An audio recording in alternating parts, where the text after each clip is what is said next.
और पूरी दुनिया में एक नाम का होका देंगे, सतनाम का होका देंगे और नीर शीर का निबेड़ा करके सारी दुनिया के विवेकी हंसों को जागृत कर देंगे। और ये धर्मों के नाम पे जितने भी दंगे होते हैं, जितने भी युद्ध होते हैं, इन सब पे फुल स्टॉप लगा दिया जाएगा। अगर ये मूल ज्ञान सही से किसी ने भी समझ लिया तो मेरे भाई वो धर्मों के नाम पे, जात पात के नाम पे तो लड़ने वाला नहीं, वो इतना विवेकी हो जाता है कि इन 52 अक्षरों से परे उस आत्म ज्ञान को समझने लग जाता है। अरे जब 52 अक्षर नहीं थे तो कौन सी जात थी, कौन सी पात थी, कौन सा धर्म था, कौन सा देश था? ये धरती का टुकड़ा कहलाता था, जो 52 अक्षरों के बाद अलग अलग नामों से देशों के नाम रख दिए गए। ये सब 52 का खेल है भाई। हम सब एक धरती पे रहते हैं। आज बॉर्डर में जितनी भी तारे लगी हैं, कटीली तारे, एलओसी, ये सारे हटा दो तो देखो ये धरती एक है। ये हमने बांट ली है अपने अपने हिस्सों में, इस पे हमने बंटवारा कर दिया है। ये एक धरती है, एक जल है, एक ही वायु है, एक ही अग्नि है, एक ही आसमान है। ये सब एक है। हमने इसको अलग अलग नाम देके बंटवारा करके रख दिया। तो मेरे भाई 52 अक्षरों से परे इस मूल ज्ञान को समझना है, जहां पर हम सब आकर एक हो जाएंगे। एक झंडा होगा, एक नाम होगा, एक ही भाषा होगी, एक ही भाषा होगी। तो मेरे भाइयों, आज जो हम वाणी लेंगे वो गरीबदास जी के ग्रंथ से लेंगे। बहुत इंपॉर्टेंट वाणी है, पूरा विवेक लगा के समझना है और पूरा विचार करना है कि गरीबदास जी महाराज क्या कहना चाहते थे और हमें समझाया क्या जा रहा था। कैसे इन अधूरे गुरुओं ने, कैसे इन शातिर काल के दूतों ने हमें वाणी का अर्थ का अनर्थ करके समझा के हमें आपस में ही झगड़ा करवा दिया हमारा। हम आपस में ही एक दूसरे से झगड़ने लगे, जबकि वाणी क्या कहना चाहती थी कोई नहीं समझ पाया, कोई नहीं। उसी वाणी को आज समझाया जाएगा। पूरा विवेक लगा के समझना है मेरे भाइयों, पूरा विवेक लगा के। तो क्या कहती है वाणी? अनंत कोटि ब्रह्मांड का चर बन कर ली, महाकाल की जाड़ में आवे सब कोई। तो यहां गरीबदास जी महाराज बता रहे हैं कि अनंत कोटि ब्रह्मांड का ये जितना भी पसारा दिखाई दे रहा है, ये जितने भी खंड ब्रह्मांड है, ये जो कुछ भी दिखाई दे रहा है, ये सबका चरबन कर ली। चरबन यानी कि जैसे भुने हुए कोई चने हो, कोई दाने हो, जैसे कोई चने चबाता है, तो उस भाव में बोल रहे हैं कि अनंत कोटि ब्रह्मांड का चरबन कर ले, महाकाल की जाड़ में आवे सब कोई। कि वो महाकाल इस सारे ब्रह्मांड का ये दाना बना देता है चबाने वाला, और अपनी दाढ़ में सबको चबाता है, किसी को नहीं छोड़ता, एक को भी नहीं छोड़ता। यही महाकाल पूरी सृष्टि बना देता है एक ही पल में, और पूरी सृष्टि का नाश भी एक ही पल में कर देता है। इसको अच्छी तरह समझना है, तभी आगे का ज्ञान समझ में आएगा। जैसे आपने कई संतों के मुंह से सुना होगा महाकाल के बारे में, सब अपनी अपनी अटकलें लगा के बैठते हैं। किसी ने तो अपने आश्रम में सीमेंट का महाकाल बना के उसको जंजीरें पहना दी, और उनकी संगत समझ रही है कि हमारे गुरुजी ने तो काल को जंजीरें पहना दी, काल को बांध दिया। अरे भाई, अगर तुम्हारे गुरु ने काल को बांध दिया तो बाहर मौतें कैसे हो रही हैं? इतने लोग कैसे मर रहे हैं? अरे काल को कभी कोई बांध पाया है क्या आज तक? इस 3 लोक का मालिक है वो काल निरंजन, उसको कोई नहीं बांध सकता। इस सारे अखिल ब्रह्मांड को अपने मुंह में लेके घूमता है वो, लेकिन कोई उसे नहीं बांध सकता, क्योंकि असल में किसी को पता ही नहीं है कि ये काल है क्या, ये काल कौन है, कहां रहता है, दिखाई कैसा देता है, कितनी आंखें हैं, कितने हाथ हैं, कितने दांत हैं, ये कोई नहीं जानता। बस कबीर वाणी में से या अन्य संतों की वाणी में से, ग्रंथों में से देख के कि हां भाई कोई काल है, सभी गुरु लग गए शोर मचाने, हां मैं काल से बचा लूंगा, हां मैं काल से बचा लूंगा। अरे कभी काल देखा है क्या कि काल होता क्या है, कैसा होता है? कभी अपने शिष्यों को काल दिखाया है क्या कि बेटा ये होता है काल, इससे बचाऊंगा मैं तुम्हें? क्यों मूर्ख बनाते हो इस भोले समाज को? जब कभी काल का दर्शन तुमने ही नहीं किया तो उससे बचाओगे कैसे?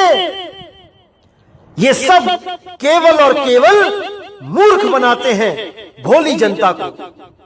तो आज काल के बारे में बताया जाएगा, अच्छी तरह समझना है मेरे भाइयों, एक एक चीज को खोला जाएगा, लेकिन जो गुप्त रखने वाली बातें हैं वो फिर भी गुप्त ही रखी जाएंगी, क्योंकि अभी बहुत सारे आएंगे हमारे सत्संग सुन सुन के, अभी बहुत निकलेंगे बिलों में से। आपने पूरा विवेक लगाना है, इन लोगों को पहचानना है कि कैसे ये जीवों को धोखा देते हैं, इसको पहचानना है, इन लोगों की बातों की असलियत को जानना है। हमारे ही सत्संग सुन सुन के हमारे ही जैसे सत्संग करने लग गए हैं लोग। जैसे कोई असली ब्रांड मार्केट में आता है और उसी ब्रांड की नकल भी मार्केट में आ जाती है, तो जो विवेकी होते हैं वो कभी नकल को नहीं अपनाते, और जो विवेकहीन होते हैं वो तो दोनों को एक ही समझने लग जाते हैं कि भाई ये भी वही बात कर रहा है, वो भी वही बात कर रहा है। जैसे आपने देखा होगा कि बहुत से ब्रांड मार्केट में आते हैं, जैसे एक वैसलीन क्रीम आती है, अब वो तो असली ब्रांड है और उसकी स्पेलिंग भी होती है बिल्कुल सही, लेकिन जो नकली ब्रांड होते हैं वो क्या करते हैं, वो बिल्कुल वैसी ही डब्बी बनाते हैं, उस पे वैसा ही कलर का रैपर लगाते हैं और उस पे नाम की स्पेलिंग में गड़बड़ कर देते हैं। वैसलीन की जगह वैसुलीन लिख देते हैं, वैसालीन लिख देते हैं, वासुलीन लिख देते हैं, ताकि लोगों को जल्दबाजी में समझ ही ना आए कि हमने ले क्या लिया है। वो तो जब घर जाके देखते हैं, कोई बताता है कि ये तो नकली नाम लिखा है, देखो स्पेलिंग गलत है, तब समझ में आता है भाई कि हम ठगे गए हैं। बाहर का डब्बा देख के अंदर के सामान की जांच नहीं की, केवल डब्बा ही देखते रह गए। इसी प्रकार अभी बहुत से आएंगे, आपने केवल उनको परखना है। और कैसे परखना है ये मैंने बहुत बार बता दिया है आपको। तो जैसे मैंने बताया कि बहुत से संतों ने इस काल के नाम पे बहुत सी दुकानें खोली और बहुत रोटियां सेकी इस काल निरंजन से बचाने के नाम पे। कुछ लोगों ने तो यहां तक कहानियां जोड़ दी कि काल निरंजन ने केवल एक बार दर्शन दिया है, वो भी केवल अर्जुन को। गीता के 11वें अध्याय को दिखा के वो गुरु बोलता है कि काल निरंजन ने कसम खाई थी कि किसी को दर्शन नहीं दूंगा, केवल एक बार अर्जुन को दर्शन दिए हैं। अब मैं क्या बोलूं ऐसे अज्ञानी गुरुओं को। अरे भाई वो बर्बरीक, वो पूरा युद्ध देखता रहा, उसने एक एक चीज को देखा, पूरा विराट रूप देखा, हर चीज देखी। और ये अज्ञानी गुरु कहते हैं कि अर्जुन के सिवा किसी को दर्शन ही नहीं दिया आज तक। अरे वो संजय जो सारा हाल धृतराष्ट्र को सुना रहा था, उसने तक ये विराट रूप देखा है। और तो छोड़ो, जब बाल्यकाल में छोटी सी अवस्था में जब कृष्ण जी मिट्टी खा रहे थे और उनकी माता यशोदा ने बोला कि बेटा मुंह खोल, क्या खा रहा है मैं देखूं। मुंह खोलते ही सारे खंड ब्रह्मांड, ये सारे नक्षत्र, ये सारे ग्रह, ये पूरा ब्रह्मांड उनके मुंह में दिखाई दिया। और उसको वो ऐसे चूस रहे थे जैसे एक बच्चा टॉफी को चूसता है। इसी का हवाला देते हुए कह रहे हैं कि अनंत कोटि ब्रह्मांड का चरवन कर लेई, महाकाल की जाड़ में आवे सब कोई। कि इस दुनिया को बनाने वाला कब इस दुनिया को चरवन बना लेगा, चूरा बना लेगा, उसका कोई नहीं जानता। एक पल लगेगा पूरी सृष्टि खत्म करने में। जो इस सृष्टि को बनाता है वो बिगाड़ भी सकता है। और इस सृष्टि को कौन बनाता है? ब्रह्म बनाता है, परमात्मा नहीं बनाता। इस सृष्टि का रचयिता ब्रह्म है। ये ब्रह्म क्या होता है, कैसा होता है, सृष्टि कैसे बनाता है, ये आने वाले सत्संगों में आपको इशारा कर दिया जाएगा। लेकिन खोल के अभी सृष्टि रचना नहीं बताई जाएगी, क्योंकि बहुत से लोग हमारे सत्संग की कॉपी करने में लगे हैं। बिल्कुल नहीं बताई जाएगी अभी। तो वाणी आगे क्या कहती है? गरीब काल कर्म कर गहत है, ले जाता है तो ही बिन सतगुरु छूटे नहीं, नाम भरोसा मोही। तो यहां गरीबदास जी ने बिल्कुल क्लियर कर दिया कि ये काल कैसे जीवों को पकड़ता है। काल कर्म कर गहत है, यानी कर्मों की बंसी लगाता है। कभी अच्छे कर्म करवाता है, कभी बुरे कर्म करवाता है। और इन्हीं कर्मों का फल देने के लिए उसे कभी ऊंचे ऊंचे लोकों में भेज देता है, स्वर्ग महास्वर्ग में, सतलोक, अलखलोक, अगमलोक, अनामी लोक में, और कभी रसातल में यानी नरकों में। बस ऐसे ही एक झूले की तरह ऊपर नीचे ये जीव बार बार आता जाता रहता है।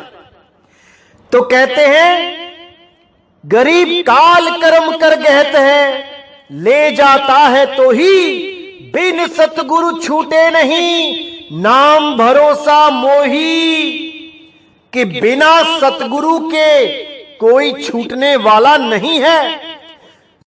और कौन है वो सतगुरु? क्या वो कोई देह है? बिल्कुल नहीं। क्या वो कोई आदमी है? बिल्कुल नहीं। जो सतगुरु की बात की गई है वो केवल और केवल शब्द गुरु की बात की गई है। तभी बोला गया बिन सतगुरु छूटे नहीं, नाम भरोसा मोही। मुझे तो उस सत्य नाम का भरोसा है। एक सत्य नाम ही कालजाल से छुड़ा सकता है, अन्यथा कोई नहीं। वो सतनाम ही सतगुरु है। वो सतगुरु कभी मां के गर्भ से नहीं आता। वो सतगुरु चार दाग से न्यारा है। उस सतगुरु का भेद एक देही गुरु से प्राप्त होता है। और जब वो देही गुरु सारे भेद बता देता है, तब उस जीव को ये काल रोक नहीं सकता। और जिसके पास भेद ना हो, जिसने कभी जीवन में गुरु धारण ही नहीं किया, वो बेचारा इसी काल जाल में उलझा रह जाता है। बार बार 184 जूनों में जाता है, भटकता है और बार बार मरता जन्मता रहता है। उसकी मुक्ति नहीं होती, क्योंकि जब लग कोई गुरु धारण नहीं करोगे, जब तक आपको भेद बताने वाला कोई नहीं। केवल ग्रंथ पढ़ने से भेद पता नहीं लगते, या केवल मन में सोचने से भेद पता नहीं लगते। भेद तब ही पता लगते हैं जब कोई भेदी आपको उन भेद से रूबरू करवा दे। जैसे नानक साहब को भेदी गुरु मिले बेई नदी पे, रविदास जी महाराज को भेदी गुरु मिले, गरीबदास जी महाराज को भेदी गुरु मिले, धर्मदास जी महाराज को भेदी गुरु मिले, मदन साहिब को भेदी गुरु मिले। ये भेदी गुरु और कोई नहीं है, यही बंदी छोड़ कबीर हैं, यही जुलाहा भगत कबीर हैं। बस ये किसी को बताते नहीं कि मैं कौन हूं। इनका मकसद वाहवाही लूटना नहीं होता, इनका एक ही मकसद होता है कि बस यहां आने का कार्य संपूर्ण हो जाए, यानी मैं अपने जीवों को समझा सकूं कि ये बार बार मरना जन्मना कैसे खत्म किया जा सकता है। बस यही भेद बताने वो परमपिता परमात्मा शब्द गुरु एक इंसान का रूप धारण करके आते हैं। इसीलिए बाबा बुल्ले शाह ने बोला, मौला आदमी बन आया। वो मौला हमारे लिए आदमी बन के आया है, नहीं तो उसे कोई जरूरत नहीं थी आदमी बन के आके हमें समझाने की। जब हम गर्भ में पड़े होते हैं तब हम अरदास करते हैं कि हे परमात्मा मुझे बचाओ, और जब हम गर्भ से बाहर आते हैं तो हम सब कुछ भूल जाते हैं। लेकिन परमात्मा नहीं भूलता कि कैसी अग्नि में ये सड़ रहा था, जल रहा था, कितना तड़प रहा था। अब देखो ये कैसा नाचता फिर रहा है, पैसे की हवस में कैसे अंधा हुआ पड़ा है। देखो कैसे दुनियावी खेल में एक कठपुतली की तरह नाच रहा है, और मन और माया इसको नचा रहे हैं। और थोड़े ही दिनों में ये दोबारा इस शरीर को छोड़ के फिर गर्भ में चला जाएगा, फिर अरदासें करेगा मुझे बचाओ। बार बार यही तो करता आया है।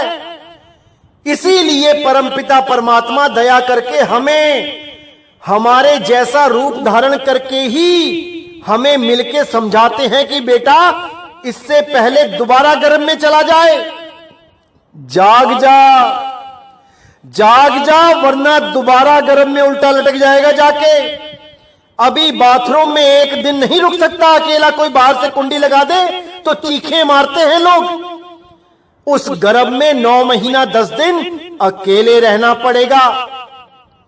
अभी जाग जा मेरे भाई, जाग जा। तो आगे क्या कहती है वाणी?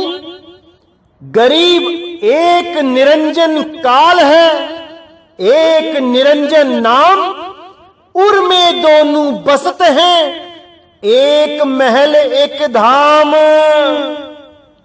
यहां पे गरीबदास जी ने बिल्कुल क्लियर कर दिया कि यहां पर 2 निरंजन है भाई, और इन दोनों निरंजन में क्या भेद है ये बताने वाला गुरु ही आपको उस काल निरंजन से छुड़ा सकता है। नहीं तो जो गुरु निरंजन के इस भेद को नहीं जानता वो पार नहीं कर पाएगा, वो काल निरंजन की ही शरण में ले जाएगा, क्योंकि उसे इन दोनों निरंजन का भेद ही नहीं पता। तो क्या बोलती है वाणी, क्या है इसमें गुप्त भेद? आइए जानते हैं। गरीब एक निरंजन काल है, यानी कि एक तो काल निरंजन यानी अलख निरंजन है, जो सारी दुनिया को, सारी सृष्टि को एक पल में पैदा करके दूसरे पल में नाश कर सकता है, जो साफ कहता है कि मैं ही कालों का काल महाकाल हूं। एक तो वो निरंजन है, और दूसरा निरंजन नाम है। नाम कैसे है? निरंजन। निरंजन का मतलब निरंजन यानी माया से निर्लेप, एक ऐसा नाम जिसमें माया नाम की कोई चीज ही नहीं। माया क्या है? त्रिगुणी माया। त्रिगुणी माया मतलब रजोगुण, सतोगुण, तमोगुण। जहां पर उत्पत्ति और प्रलय होती है वो माया के ही अधीन है। तो साफ बोला गया कि एक निरंजन नाम एक ऐसा नाम है जो माया से परे है। जब वो नाम आपको मिलेगा तब ही आप माया से परे हो पाओगे। नहीं तो जितने भी अधूरे गुरु हैं, ये सब वही नाम देते हैं जो माया के अंदर है। क्या है माया के अंदर? ये 52 अक्षरी नाम, जो उत्पत्ति भी होती है जिसकी और प्रलय भी हो जाती है। इसीलिए बोला 52 आखर लोक त्रय, सब कुछ इन्हीं माही, और ये आखर खिर जाएंगे, वो आखर इनमें नाही। ये 52 अक्षरों के जितने भी नाम हैं, ये खिर जाएंगे, ये खत्म हो जाएंगे, और इन 52 अक्षरों के द्वारा की गई भक्ति का भी नाश हो जाएगा। ये भी मोक्ष मुक्ति नहीं दे सकती। और माया क्या है? जो श्वास है, आवे जावे, जो श्वासा चल रही है सोहंग, वो भी माया ही है। अरे सोहंग आवे सोहंग जावे, सोहंग काल सबन को खावे, ये भी आती जाती माया ही है। उसके बाद जो 5 तत्वों की 5 धुनें हैं, शंखनाद है, बादलों की गर्जना है, बीणा है, बांसुरी है, सारंगी है, ये सब की सब काल की ही धुनें हैं, यानी तत्वों की ही धुनें हैं। तत्वों से ही पैदा होती हैं और तत्वों के नाश के साथ ही नाश हो जाती हैं। और सबसे बड़ी पहचान जो माया की है, माया की धुनों की है, वो बदलती रहती हैं, और जो बदलती रहती हैं वो माया की ही धुन है, माया की ही धुन है।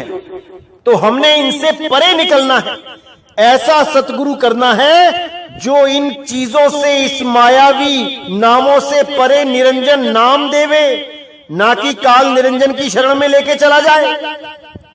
तो आगे कहते हैं, उर में दोनों बसत हैं, एक महल एक धाम, जितना विवेक है यहां लगा दो मेरे भाइयों, लगा दो। क्या कहती है वाणी? उर में दोनों बसत हैं। उर मतलब होता है हृदय, दिल। क्योंकि आपने देखा होगा आजकल बहुत से लोग कहने लग गए हैं कि परमात्मा दिल में रहता है, परमात्मा हृदय में रहता है। असल में वो ये समझ ही नहीं पा रहे हैं कि कौन सा निरंजन हृदय में रहता है और कौन सा आत्म घट में रहता है। उस आत्म घट में जहां माया का कोई काम नहीं, वो आत्म घट विदेही है, वो देह में नहीं है। लेकिन ये काल निरंजन जहां रहता है वो देह ही है, वो देही में ही रहता है। उसी काल निरंजन के पुजारियों ने उसको हृदय में बताया है कि वो हृदय में रहता है। तो जो अज्ञानी संत होता है, जिसको भेद नहीं पता होता है इन दोनों निरंजन का, वो शरीरों में ही ध्यान लगाने लग जाते हैं, वो देह में ही उसको ढूंढने लग जाते हैं, और परमात्मा की जगह काल निरंजन को प्राप्त कर लेते हैं अंत समय में। और उसका स्वरूप क्या है? ज्योत स्वरूप। ये जितने भी ज्योत के पुजारी हैं, जितने भी ज्योत को परमात्मा बोलते हैं, ये उसी ज्योति निरंजन को ही परमात्मा मान के बैठ गए हैं, उसी अलख निरंजन को परमात्मा मान के बैठ गए हैं।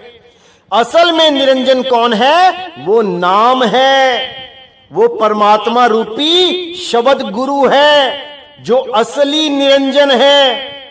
उसको जानना है, जो देह से परे विदेह अवस्था में रहता है। उसको जानकर ही मुक्ति हो सकती है, अन्यथा वापस इसी 84 लाख जूनों में आना पड़ेगा। कोई नहीं रोक सकता, कोई नहीं। तो यहां बिल्कुल क्लियर कर दिया, उर में दोनों बसत हैं, एक महल एक धाम। जगह भी बता दी कि कहां कहां रहते हैं ये दोनों।